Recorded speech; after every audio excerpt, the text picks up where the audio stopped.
اعوذ باللہ من الشیطان الرجیم وَلَقَدْ نَصَرَكُمُ اللَّهُ بِبَدْرٍ وَأَنْتُمْ أَذِلَّةٌ فَاتَّقُوا اللَّهَ لَعَلَّكُمْ تَشْكُرُونَ۔ غزوہ بدر میں اللہ نے تمہاری اس وقت مدد کی جب تم نہایت گری ہوئی حالت میں تھے، اس لیے اللہ ہی سے ڈرو اور تاکہ تمہیں شکر گزاری کی توفیق ہو۔ سورہ آل عمران کی آیت نمبر 123۔ السلام علیکم ورحمۃ اللہ وبرکاتہ۔ میرا نام شمیم حسین ہے اور آپ لوگ میرا یوٹیوب چینل دیکھ رہے ہیں شمیم اسپیکس۔ آج ہم ایک اور اہم مقام پہ موجود ہیں جہاں پر اسلامی تاریخ کا بہت اہم واقعہ رونما ہوا تھا۔ غزوہ بدر ایک ایسی جنگ جس کو دونوں طرف سے یوم الفرقان کا نام دیا گیا تھا، اور اس دن مسلمانوں کی جو حالت تھی وہ اللہ تعالیٰ نے قرآن مجید میں بیان کی ہے، اور اس دن کے بعد مسلمانوں کی زندگی کا ایک نیا باب کا آغاز ہوا۔ واقعہ کچھ یوں ہے کہ مکہ سے ایک لشکر جو ابو سفیان کی قیادت میں شام روانہ ہوا تھا، وہ حضور اکرم صلی اللہ علیہ وسلم کی گرفت سے بچ نکلا تھا۔ یہی قافلہ جب شام سے پلٹ کر مکہ واپس آنے والا تھا تو نبی صلی اللہ علیہ وسلم نے طلحہ بن عبید اللہ رضی اللہ تعالیٰ عنہ اور سعید بن زید کو اس کے حالات کا پتہ لگانے کے لیے شمال کی جانب روانہ کیا تھا۔ یہ دونوں صحابی مقام حور تک لے گئے تھے اور وہیں ٹھہرے رہے۔ جب ابو سفیان وہاں سے قافلہ لے کر گزرا تو یہ نہایت تیز رفتاری سے مدینہ پلٹے اور رسول اللہ صلی اللہ علیہ وسلم کو اطلاع دی۔ اس قافلے میں اہل مکہ کی بڑی دولت تھی، یعنی 1000 اونٹ تھے، اور جن پر کم از کم 50,000 دینار اور 62 کلو سونے کی مالیت کا 62,500 کلو سونے کی مالیت کا ساز و سامان لدا ہوا تھا، اور ان کی حفاظت کے لیے صرف 40 آدمی تھے۔ اس لیے رسول اللہ صلی اللہ علیہ وسلم نے مسلمانوں کے اندر اعلان فرمایا کہ یہ قریش کا قافلہ مال و دولت لیے چلے آ رہا ہے، اس لیے نکل پڑو، ہو سکتا ہے اللہ تعالیٰ اسے تم بطور غنیمت تمہارے حوالے کر دے۔ لیکن آپ صلی اللہ علیہ وسلم نے کسی پر روانگی کی ضروری قرار نہیں دی، بلکہ اسے محض لوگوں کی رغبت پر چھوڑ دیا، کیونکہ اس اعلان کے وقت یہ توقع نہیں تھی کہ قافلے کے بجائے لشکر قریش کے ساتھ میدان بدر میں ایک نہایت پرزور ٹکر ہو جائے گی، اور یہی وجہ تھی کہ بہت سے صحابہ کرام مدینہ میں ہی رہ گئے تھے۔ ان کا خیال تھا کہ رسول اللہ صلی اللہ علیہ وآلہ وسلم کا یہ سفر آپ کی گزشتہ عام فوجی مہمات سے مختلف نہ ہوگا، اور وہ اسی لیے غزوے میں شریک نہ ہوئے، اور ان کو اس بات کا بھی پتہ تھا کہ اس میں جو بھی شریک نہیں ہوگا اس سے کوئی باز پرس نہیں کی جائے گی۔ ادھر دوسری طرف ابو سفیان جس قافلے کی نگہبان تھا، اس کو اس بات کا اندازہ بہت اچھی طریقے سے تھا کہ مکہ کا راستہ جو ہے وہ خطروں سے خالی نہیں ہے، اور باقی راستے میں جتنے بھی لوگوں سے اس کی ملاقات ہوتی تھی، قافلوں سے ملاقات ہوتی تھی، ان سے وہ کیفیت دریافت کرتا رہتا تھا، اور اسے جلدی معلوم ہو گیا تھا کہ رسول اللہ صلی اللہ علیہ وسلم صحابہ کرام کو قافلے پر حملے کی دعوت دے دی ہے۔ لہذا اس نے فوراً ایک قاصد روانہ کیا، اس کو اجرت دے کر اس نے مکہ کی طرف بھیجا، جہاں پر اس نے قافلے کی حفاظت کے لیے قریش کی مدد مانگی۔ یہ خبر سن کے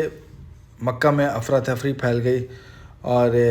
جتنے بھی لوگ تھے ان سب کو جنگ کے لیے تیار ہونے کا حکم دیا۔ اس جنگ میں قریش کے تقریباً سارے بڑے سردار تھے، صرف ایک ابو لہب کو چھوڑ کے، جس نے اپنی جگہ ایک قرض دار کو بھیجا، اور باقی گرد و پیش کے جتنے بھی قبائل عرب تھے ان کو بھی قریش نے اس معرکے میں چلنے کی دعوت دی۔ اس کے لیے جو قریش کے لوگ تھے ان کی تعداد تقریباً کچھ 1300 تھی، جن کے پاس 100 گھوڑے اور اونٹ بڑی کثرت تعداد سے تھے، جن کی ٹھیک تعداد معلوم نہیں ہو سکی، اور ان لشکر کا جو قیادت کر رہا تھا وہ ابو جہل، جس کو عمر بن حشام بھی کہتے ہیں۔ ادھر ابو سفیان جو بہت شاطر تھا، اس نے جو ہے وہ راستے میں مسلسل جو ہے وہ لوگوں سے اس بارے میں پتہ کر رہا تھا کہ مسلمانوں کے کیا ارادے ہیں، اور لیکن اتفاق سے جب وہ بدر کے مقام پہ پہنچا تو خود قافلے سے آگے جا کر اس نے لوگوں سے ملاقات. ابو سفیان نے جب وہاں پر لوگوں سے دریافت کیا کہ یہاں پر کوئی خلاف معمول آدمی تو نہیں دکھا، تو وہاں پتہ چلا اسے کہ 2 سوار دیکھے گئے تھے جنہوں نے ٹیلے کے پاس اپنے جانور بٹھائے تھے اور اپنے پھر مشکیزے سے پانی وغیرہ بھر کر چلے گئے تھے. ابو سفیان فوراً وہاں پہنچا اور وہاں جا کے جو اونٹ کی مینگنیاں تھیں اس کو توڑا، اس کو کھولا تو اس کے اندر سے کھجور کی گٹلیاں نکلی، اور اس نے کہا خدا کی قسم یہ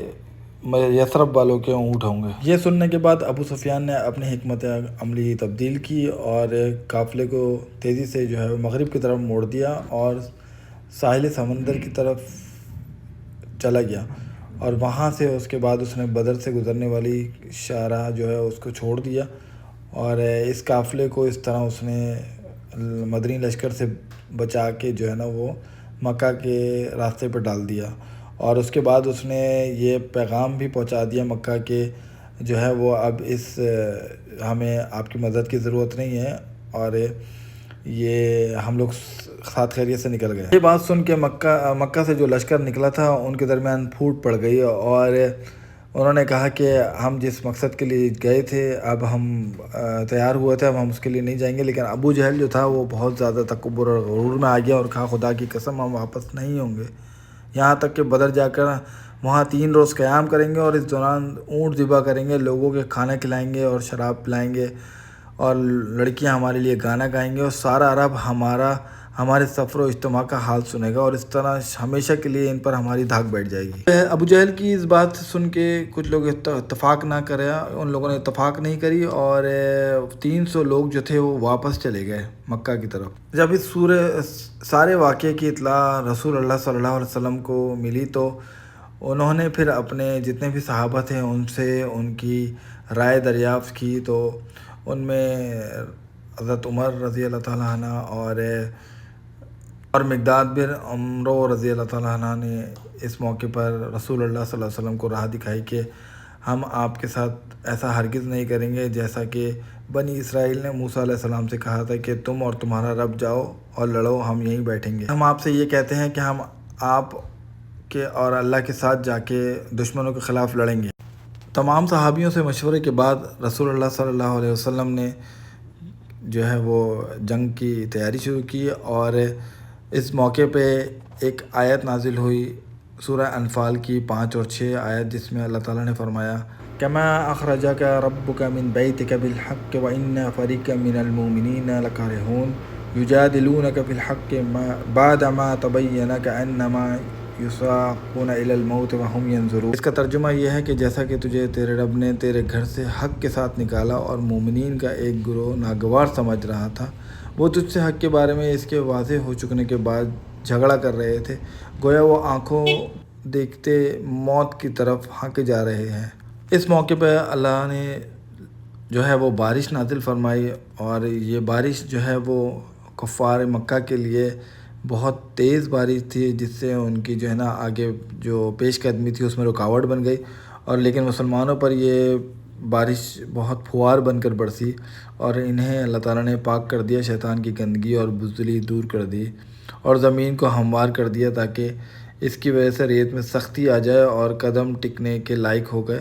قیام خوشگوار ہو گیا اور دل مضبوط ہو گئے. اس کے بعد جو نبی صلی اللہ علیہ وسلم کے صحابہ تھے اللہ تعالیٰ نے ان کو نیند طاری کر دی، اور اس واقعے کا ذکر اللہ تعالیٰ نے جو ہے وہ سورہ انفال میں کچھ اس طرح بیان کیا کہ جب آیت جو ہے جو اس کا مفہوم یہ ہے کہ جب اللہ تعالیٰ تم پر اپنی طرف سے امن و بے خوفی کے طور پر نیند طاری کر رہا تھا اور تم پر آسمان سے پانی برساتا رہا تاکہ تمہیں اس کے ذریعے پاک کر دے اور تم سے شیطان کی گندگی دور کر دے اور تمہارے لیے دل مضبوط کر دے اور تمہارے قدم جما دے. نبی صلی اللہ علیہ وسلم کی دعا کے بعد اللہ تعالیٰ نے ان پہ وحی نازل کی، اور اس میں اللہ تعالیٰ نے فرمایا کہ میں تمہارے ساتھ ہوں، تم اہل ایمان کے قدم جماؤ، میں کافروں کے دل میں رعب ڈال دوں. اس کے بعد ایک اور وحی نازل کی کہ میں 1000 فرشتوں سے تمہاری مدد کروں گا جو آگے پیچھے آئیں گے. رسول اللہ صلی اللہ علیہ وسلم کو اس کے بعد ایک جھپکی آ گئی. پھر جب آپ نے سر اٹھایا، اس کے بعد جب ان کی آنکھ کھلی انہوں نے سر اٹھایا اور فرمایا ابو بکر خوش ہو جاؤ، یہ جبرائیل ہیں، گرد و غبار میں اٹے ہوئے ہیں، اور وہ یہ خوشخبری جو ہے وہ ابو بکر رضی اللہ تعالیٰ عنہ کو سنا رہے تھے، اور اس دوران جو ہے وہ جبرائیل علیہ السلام اپنے گھوڑے کی لگام تھامے اور اس کے آگے آگے چلتے ہوئے آ رہے ہیں اور گرد و غبار میں اٹے ہوئے ہیں۔ اس کے بعد رسول اللہ صلی اللہ علیہ وسلم چھپر کے دروازے سے باہر تشریف لائے۔ آپ نے زر پہنی، آپ پرجوش طور پر آگے بڑھ رہے تھے اور فرماتے جا رہے تھے کہ عنقریب یہ جتھا شکست کھا جائے گا اور پیٹ پیٹ کر بھاگ جائے گا۔ اس کے بعد آپ صلی اللہ علیہ وسلم نے ایک مٹھی کنکریلی مٹی لی اور قریش کی طرف رخ کر کے فرمایا، شاہت الوجوہ، چہرے بگڑ جائیں گے، اور ساتھ ہی مٹی ان کے چہروں کی طرف پھینک دی۔ پھر مشرکین میں سے کوئی بھی نہیں تھا جس کی دونوں آنکھوں، نتنوں اور منہ میں اس کی مٹھی میں مٹی میں سے کچھ نہ کچھ نہ گیا ہو۔ اس کی بابت اللہ تعالیٰ نے فرمایا، جب آپ صلی اللہ علیہ وسلم نے پھینکا تو در حقیقت آپ نے نہیں پھینکا بلکہ اللہ تعالیٰ نے پھینکا۔ قریش کے ساتھ اس لشکر میں شیطان بھی شامل تھا، اور اس نے جس کا روپ دھار کیا ہوا تھا وہ سراقہ بن مالک کا کیا ہوا تھا۔ سراقہ بن مالک وہی تھے جن کی ملاقات نبی صلی اللہ علیہ وسلم سے مدینہ کی ہجرت کے درمیان ہوئی تھی، اور نبی صلی اللہ علیہ وسلم نے ان کو کسریٰ کے بادشاہ کی کنگن کی خوشخبری دی تھی۔ یہ ایک بہت طویل واقعہ ہے، اور اس واقعے کو کسی اور وقت آپ سے شیئر کریں گے۔ جیسا کہ شیطان نے جو ہے وہ سراقہ بن مالک کی روپ ظاہر کیا ہوا تھا، تو وہ فرشتوں کو دیکھ کر اور ان کی کارروائیاں دیکھ کر الٹے پاؤں بھاگنے لگا، مگر حارث بن حشام نے اسے پکڑ لیا۔ وہ سمجھ رہا تھا کہ یہ واقعی سراقہ ہے، لیکن ابلیس نے حارث کے سینوں پر ایسا گھوسا مارا کہ وہ گر گیا اور ابلیس نکل بھاگا۔ مشرکین کہنے لگے، سراقہ کہاں جا رہے ہو؟ کیا تم نے نہیں کہا کہ تم ہمارے مددگار ہو، ہم سے جدا نہ ہوگے؟ اس نے کہا، میں وہ چیز دیکھ رہا ہوں جسے تم نہیں دیکھ سکتے، مجھے اللہ سے ڈر لگتا ہے اور اللہ بڑا ہی سخت سزا دینے والا ہے۔ اس کے بعد سمندر میں بھاگ گیا۔ اس کے بعد ابو جہل نے اپنی صفوں میں آواز لگائی کہ سراقہ کے بھاگ جانے سے تمہارے ارادے پست نہ ہو جائے، اور بڑے تکبر کے ساتھ اپنے لشکروں کو للکارتا رہا۔ ابو جہل کے قتل کا واقعہ بھی کچھ عجیب ہے، اور اس ملعون کی خاتمہ بہت برے انداز میں ہوا۔ اس کے بارے میں ہم آپ کو اپنے اگلے ویلاگ بتائیں گے اور آگے کے واقعات بھی بتائیں گے۔ اگر آپ چینل پہ نئے ہیں تو چینل کو سبسکرائب کر لیجئے تاکہ آپ کو ساری ویڈیو دیکھنے کو ملے، اور اگر ویڈیو اچھی لگی ہو تو اس کو لائک کریں پلیز۔